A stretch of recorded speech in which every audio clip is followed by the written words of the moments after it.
నమస్కారం. మెదక్ పార్లమెంట్ పరిధిలో కాంగ్రెస్ పార్టీ నాయకులకు, కార్యకర్తలకు, ప్రజలకు అందరికీ కూడా కృతజ్ఞతలు తెలియజేస్తున్నా. ప్రజా తీర్పును శిరస వహిస్తూ ఈ రోజు మెదక్ పార్లమెంట్ పరిధిలో ఇంత పెద్ద ఎత్తు శాతం నాకు ఓట్లు వేసిన ప్రజలందరికీ, కార్యకర్తలకు, నాయకులకు ఎప్పుడు రుణపడి ఉంటాను.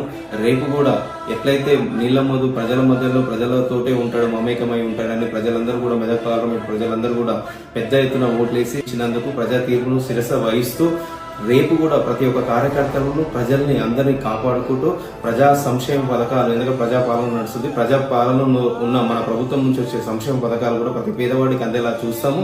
మీరందరూ కూడా ఎక్కడ, ఎందుకంటే కార్యకర్తలే ఈ రోజు ఇంత దూరం నడిపించారు, నాయకులు కూడా. ఎందుకంటే మెదక్ పార్లమెంట్ పరిధిలో ప్రతి ఒక్క బూత్ ఏజెంట్ నుంచి ప్రతి ఒక్క ఎన్ఎస్యు కార్యకర్త, యూత్ కాంగ్రెస్, మహిళా కాంగ్రెస్, ప్రతి ఒక్క కార్యకర్తలు సమిష్టిగా పనిచేసి ఇంత పెద్ద ఓటు శాతం పెంచినందుకు కూడా ప్రతి ఒక్కరికి కృతజ్ఞతలు. ఈ రోజు ఈ మెదక్ పార్లమెంటు స్థానంలో కూడా నన్ను నిలిపినందుకు కూడా కాంగ్రెస్ పార్టీ అధిష్టానానికి కూడా, సోనియా గాంధీ గారికి, అదేవిధంగా రాహుల్ గాంధీ గారికి, ముఖ్యంగా బడుగు బలహీన వర్గాల పక్షపాతి మన ముఖ్యమంత్రి రేవంత్ రెడ్డి అన్న గారికి, అందరికీ కూడా పేరు పేరున కృతజ్ఞతలు తెలియజేస్తున్నాను. నా గురించి కష్టపడ్డ ప్రతి ఒక్క నాయకులకు, నా అభిమానులకు, అదేవిధంగా ప్రజలకు, ప్రతి ఒక్కరికి కూడా కృతజ్ఞతలు తెలియజేస్తున్నాను.